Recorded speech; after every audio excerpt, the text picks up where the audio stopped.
হ্যাঁ না কোশ্চেন করো ভাই, আমি মাথা করুন একটু।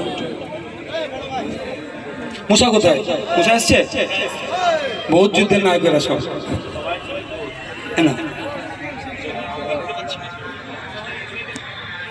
না কোশ্চেন করুন, কার কি কোশ্চেন আছে, তারপরে আমি আবার এদের বিদায় নেব।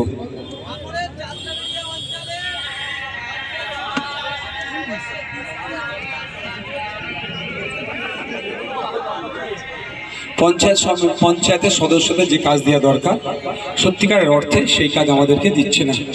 কিন্তু আমাদের লড়াইটা তো আর একদিনের নয়। সে ভাই আমার হয়তো লোড নিতে পারেনি, আর হয়তো তাকে ভয় দেখিয়েছে, মিথ্যা কেসে অনেক ভয় দেখায়, সেই জন্য হয়তো চলে গিয়েছে। তবে একটা কথা, আমি কেউ কোথায় যাবে কাউকে তো আটকে রাখতে পারি না।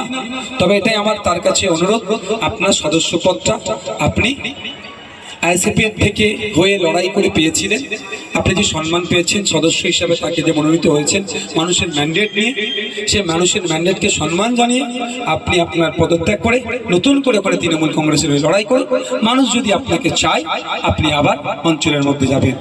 তবে একটা কথা, এক মাঘে শীত যায় না।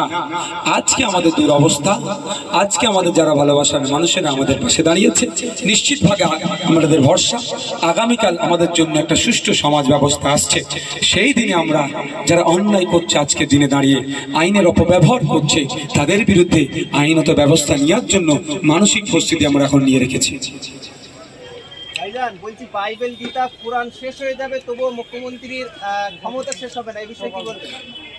হ্যাঁ, যে অবাঞ্ছিত মন্তব্য করেছে বাইবেল গীতা কোরআন শরীফ সম্পর্কে যেভাবে মন্তব্য করেছে মমতা ব্যানার্জি, মন্তব্যকে ধিক্কার নিন্দা জানাচ্ছি। আমি ধর্মপ্রাণ মানুষের কাছে আহ্বান করব, এই মমতা ব্যানার্জিকে বয়কট করুন। যদি আমরা এই মমতা ব্যানার্জিকে বয়কট না করি, ইতিপূর্বে সারদা মায়ের সাথে তার দলের নেতাদেরকে নিয়ে তার তুলনা তো করে দিয়েছিল, মমতার উম্মত বলে বানিয়ে দিয়েছিল, আল্লাহর সাথে তুলনা করে দিয়েছিল।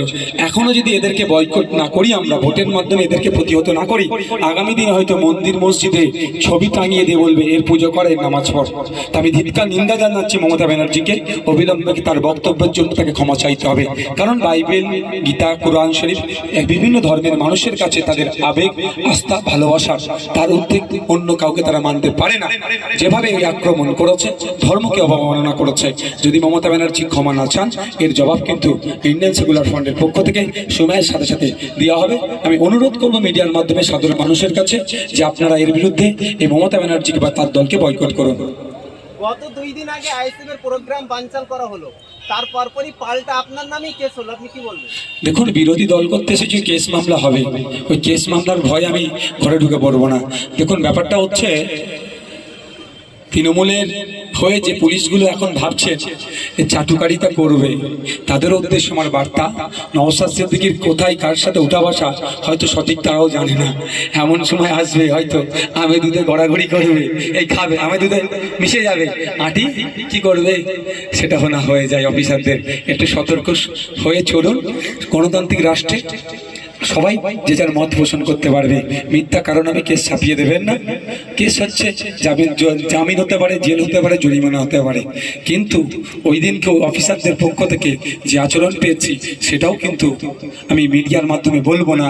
এত দুর্ভাগ্যজনক, এত অশালীন মন্তব্য ছিল, যেটা হয়তো মিডিয়ার মাধ্যমে বললে হয়তো বড় কোনো খারাপ ঘটনা ঘটে যেতে পারে। আমি একজন দায়িত্বশীল জনপ্রতিনিধি হিসাবে আমি সেটা সরাসরি বলছি না, কিন্তু আমরাও ব্যবস্থা গ্রহণের জন্য সর্বোচ্চ স্তরে যাব না। এটা আপনি আইএসএফ তৃণমূল ভাবছেন কেন? যে সিস্টেমটা চলছে, অপসিস্টেমটা হচ্ছে আপনি আঁটি ধরুন, আর সিস্টেম নওশাদরা তৈরি করবে, সামনে যে ভালো সিস্টেমটা আছে তাকে নিয়ে, এটা ভাবুন না। আপনি তৃণমূল ভাবছেন কেন? অন্য বন্ধু তো আবার বিজেপি ভেবে নিতে পারে, সিপিএমও ভাববে কেন, কংগ্রেস ভাববে কেন? সিস্টেমের সাথে সিস্টেম, কলে কল দেওয়া হবে। আর আঁটিটা যেটা অপসিস্টেম, অপসংস্কৃতি যারা ঢুকাতে চাইছে, অন্যায় যারা করছে তাদেরকে গড়াগড়ি করবে। ডায়মন্ড হারবার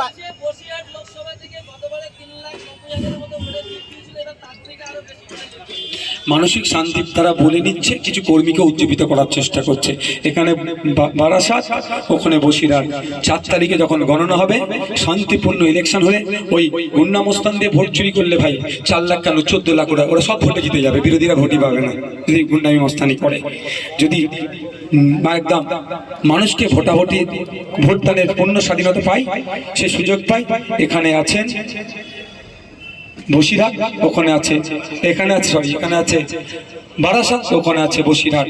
এই তখন গণনা হবে, দেখবেন আপনারা যে ইন্ডিয়ান সেকুলার ফ্রন্ট যেগুলো সিটে এগিয়ে আছে সেই সিটের লিস্টে এই দুটো টপ লিস্টেও আছে। বুঝতে পেরেছেন? ঠিক আছে, ভালো জিনিস।